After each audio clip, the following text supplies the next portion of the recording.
நிகர வருமானம் கணக்கிடுதல் ஒரு குறிப்பிட்ட பயிருக்கு மேற்கொள்ளும் சாகுபடி செலவை முறைப்படி வரிசைக்கிரமாக குறித்து வைத்துக் கொள்வதை சாகுபடி செலவு விவரம் என்கிறோம். மேலும் பயிரின் உற்பத்தி செலவை கணக்கிட்டு மொத்த வருமானத்தில் சாகுபடி செலவை கழித்து நிகர வருமானம் கணக்கிடப்படுகிறது. மொத்த உற்பத்தி செலவானது மனித, கால்நடை, இயந்திர உழைப்பு, விதை மற்றும் இடுபொருள் செலவு, பாசனம், அறுவடைக்கான செலவுகளையும் மற்றும் குடும்ப உறுப்பினர்களின் விலைப்பூதியத்தையும் உள்ளடக்கியுள்ளது. மொத்த வருமானம் என்பது முதன்மை விளைபொருள் மதிப்பு மற்றும் உப பொருள் மதிப்பினை உள்ளடக்கியது. வேளாண் காப்பீட்டுத் திட்டம் விவசாயிகளுக்கு ஏற்படும் எதிர்பாரா இடையூறுகள், நிலையில்லாத பருவநிலை மற்றும் அவற்றின் மாற்றங்களால் ஏற்படும் நிதி இழப்பிலிருந்து விவசாயிகளை பயிர் காப்பீட்டுத் திட்டம் பாதுகாக்கிறது. பயிர் காப்பீடு பயிர் காப்பீட்டுத் திட்டங்கள் மகசூல் மற்றும் காலநிலையை அடிப்படையாகக் கொண்டு இரு பெரும் பிரிவுகளாக வகைப்படுத்தப்பட்டுள்ளன. இயற்கை இடர்பாடுகளால் ஏற்படும் பாதிப்பிலிருந்து விவசாயிகளை பாதுகாக்க பயிர் காப்பீட்டுத் திட்டங்கள் செயல்படுத்தப்படுகின்றன. அவையாவன: தேசிய வேளாண்மை காப்பீட்டுத் திட்டம், மாற்றியமைக்கப்பட்ட தேசிய வேளாண்மை காப்பீட்டுத் திட்டம், வானிலை அடிப்படையிலான காப்பீட்டுத் திட்டம், தென்னை பனை காப்பீட்டுத் திட்டம், பிரதமரின் ஃபசல் பீமா திட்டம். வங்கிகள் மற்றும் காப்பீட்டு நிறுவனம் மூலம் பயிர்க்கடன் பெறும் விவசாயிகள் கட்டாய அடிப்படையில் பயிர் காப்பீட்டுத் திட்டத்தில் சேர்க்கப்படுகின்றனர். ஆனால் பயிர்க்கடன் பெறாத விவசாயிகள் தங்கள் பகுதியில் அருகில் உள்ள வங்கிக் கிளைகள் மற்றும் காப்பீட்டு நிறுவனத்தை அணுகி இத்திட்டத்தின் கீழ் பயன்பெறலாம். விவசாயிகளால் செலுத்தப்படும் பயிர் காப்பீட்டு கட்டணத்திற்கு மானியம் வழங்கப்படுகிறது. வேளாண் விரிவாக்கம் வளர்ந்து வரும் மக்கள் தொகைக்கு ஏற்ப உணவு உற்பத்தியை அதிகரிக்க வேண்டிய கட்டாயத்தில் நாம் உள்ளோம். உணவு உற்பத்தியை அதிகரிக்கவும், தன்னிறைவு அடையவும் வேளாண் தொழில்நுட்பங்கள் உடனுக்குடன் விவசாயிகளை சென்றடைய வேண்டும். சாகுபடி தொழில்நுட்பங்களை பயிற்சி மற்றும் தொழில்நுட்ப பரவலாக்க உதவியுடன் செய்து விவசாயிகளிடம் கொண்டு சேர்ப்பதே வேளாண் விரிவாக்கமாகும்.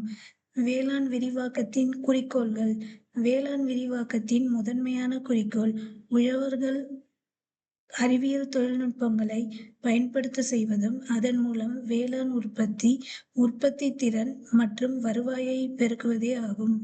மக்கள் தங்களின் தேவைகளை அறியும் வகையில் அவர்களை உருவாக்குதல். மக்களின் தலைமைப் பண்பை கண்டறிந்து அவர்களாகவே அவர்களுக்குண்டான பிரச்சினையை சமாளித்து தீர்வு காணும் வகையில் அவர்களை மேம்படுத்துதல். ஆராய்ச்சி மற்றும் பயனுள்ள தகவல்களை மக்களுக்கு புரியும் வகையில் அவர்களுக்கிடையே எடுத்துக் கூறுதல். மக்கள் அவர்களை சுற்றியுள்ள இயற்கையின் கொடையை எவ்வாறு நீடித்த, நிலையான முறையில் உபயோகப்படுத்த வேண்டும் என்ற அறிவையும் உணர்வையும் அவர்களுக்கிடையே ஏற்படுத்துதல். வேளாண் விரிவாக்க கல்வி வேளாண் விரிவாக்க கல்வி என்பது தனிநபர் அல்லது குழு உறுப்பினர்களின் அறிவுத்திறன், செயல்திறன் மற்றும் மனப்பான்மையை மேம்படுத்துவதே ஆகும். வேளாண் விரிவாக்க கல்வி முறைகள் பயன்பாடு சார்ந்த விரிவாக்க கல்வி முறை, வடிவம் சார்ந்த விரிவாக்க கல்வி முறை, அழைப்பு பண்ணை பார்வையிடுதல், சிறுதலை சோதனை, தனிநபர் கடிதம், குழு தொடர்பு முறை. குறிப்பிட்ட கால இடைவெளியில் 2க்கும் மேற்பட்ட நபர்களுக்கு அல்லது குழுவினருக்கு தொழில்நுட்பங்களை கொண்டு சேர்க்க முடியும். விளக்கம் விளைவு செயல் விளக்கம், குழு பயிற்சிகள், பண்ணை சுற்றுலா, கல்வி சுற்றுலா.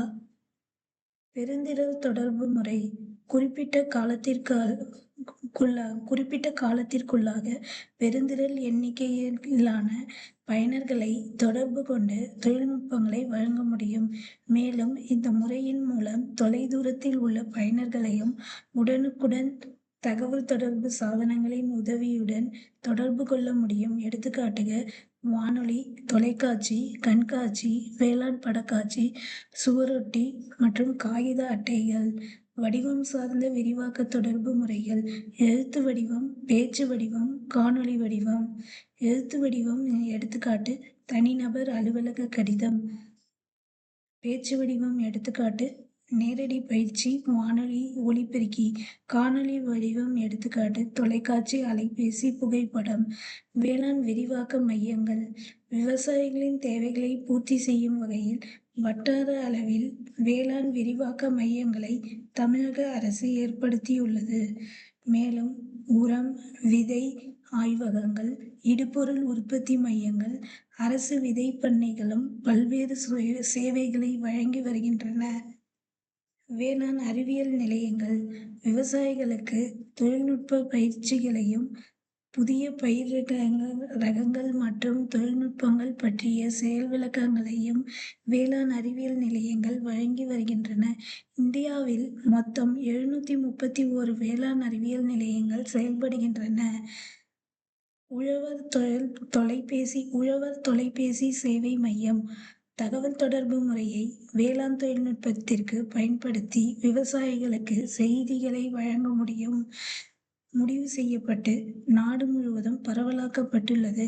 இந்த குறை தீர்க்கும் தொலைபேசி சேவை நாடு முழுவதிலும் உள்ள விவசாயிகளுக்கு 1800 1551 என்ற இலவச அழைப்பு எண்களின் மூலம் வழங்கப்படுகிறது.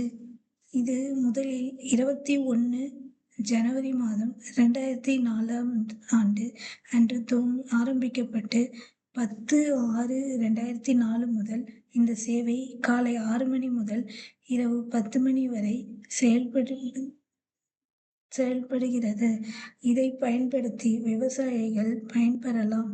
அரசு திட்டங்கள் மத்திய மற்றும் மாநில அரசுகளின் நிதி பங்களிப்போடு கீழ்காணும் திட்டங்கள் செயல்படுத்தப்பட்டு வருகின்றன. தேசிய வேளாண் வளர்ச்சி திட்டம் நெல் பயிர் வகைகள், எண்ணெய் வித்துகள், சிறுதானியங்கள், மண் வளம் செறிவூட்டல், சிவப்பு கூன் வண்டு கட்டுப்பாடு, நீடித்த நிலையான கரும்பு சாகுபடி, சூரிய ஒளிப்பொறி, தேசிய உணவு பாதுகாப்பு திட்டம், பயிர் வகைகள், பெருந்தானியங்கள், எண்ணெய் வித்துகள் மற்றும் எண்ணெய் பண்ணைக்கான தேசிய இயக்கம், பிரதம மந்திரியின் நுண்ணீர் பாசன திட்டம், தேசிய தோட்டக்கலை இயக்கம், ஒருங்கிணைந்த தோட்டக்கலை அபிவிருத்தி திட்டம், பிரதம மந்திரியின் பயிர் காப்பீட்டு திட்டம், ஆத்மா திட்டம், வேளாண் தொழில்நுட்ப நிர்வாக முகமை ஆத்மா. கூட்டு பண்ணையம் கோஆபரேட்டிவ் ஃபார்மிங்னு சொல்லுவாங்க. உழவர்கள் வேளாண்மையில் ஆர்வத்துடன் ஈடுபடவும், கூட்டாக நிலம், நீர் போன்ற இயற்கை வளங்களை உபயோகிக்கவும், இடுபொருள் செலவை குறைத்தல் மற்றும் விளைபொருளுக்கு சிறந்த விலையினை நிர்ணயிக்கவும் கூட்டு பண்ணையம் என்ற கூட்டு அணுகுமுறை உதவுகிறது. இந்த திட்டத்தின் கீழ் சிறு குறு விவசாயிகள் உழவர் ஆர்வலர் குழுக்களாகவும், பின்னர் அதனை இணைத்து உழவர் உற்பத்தியாளர் குழுக்களாகவும், உழவர் உற்பத்தியாளர் நிறுவனங்களாகவும் வேளாண்மை மற்றும் தோட்டக்கலை துறையால் ஒருங்கிணைக்கப்படுகின்றனர். பின்னர் வேளாண்மை பொறியியல் துறை மூலமாக தேவையான இயந்திரங்கள் மற்றும் தளவாடங்கள் கொள்முதல் செய்து வழங்கப்படுகின்றன. மேலும் விவசாயிகள் தாங்கள் உற்பத்தி செய்யும் பொருட்களை லாபகரமான முறையில் சந்தைப்படுத்த 282 ஒழுங்குமுறை மேலும் விவசாயிகள் தாங்கள் உற்பத்தி செய்யும் பொருட்களை லாபகரமான முறையில் சந்தைப்படுத்த 282 ஒழுங்குமுறை விற்பனை கூடங்கள், நேரடியாக நுகர்வோருக்கு விற்பனை செய்ய 180 உழவர் சந்தைகள் செயல்பட்டு வருகின்றன. அழுகக்கூடிய விளைபொருட்களை இருப்பு வைத்து விற்பனை செய்யும் மாநிலம் முழுவதுமாக சேர்த்து 17,527 மெட்ரிக் டன் அளவுக்கு குளிர்பதன வசதி கொண்ட கிடங்குகள் அமைக்கப்பட்டுள்ளன.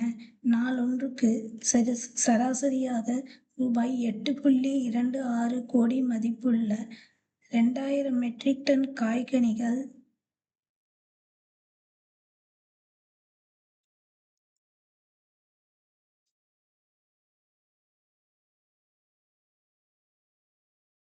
8000 விவசாயிகளால் 4,00,000 நுகர்வோருக்கு விற்பனை செய்யப்படுகின்றன.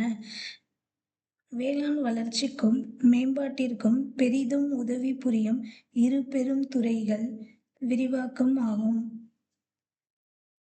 ஆய்வுக்கூடங்களிலிருந்து வேளாண் தொழில்நுட்பங்களை சாகுபடி வயல்களுக்கு கொண்டு செல்வதில் வேளாண் விரிவாக்கத்துறை பெரும் பங்கு வகிக்கிறது. வேளாண் பொருளியல் துறை விவசாயிகளின் பொருளாதார மேம்பாட்டிற்கான திட்டங்களை தீட்டி செயல்படுத்துவது மட்டுமின்றி நாட்டின் பொருளாதார வளர்ச்சியிலும் பங்கு வகிக்கிறது.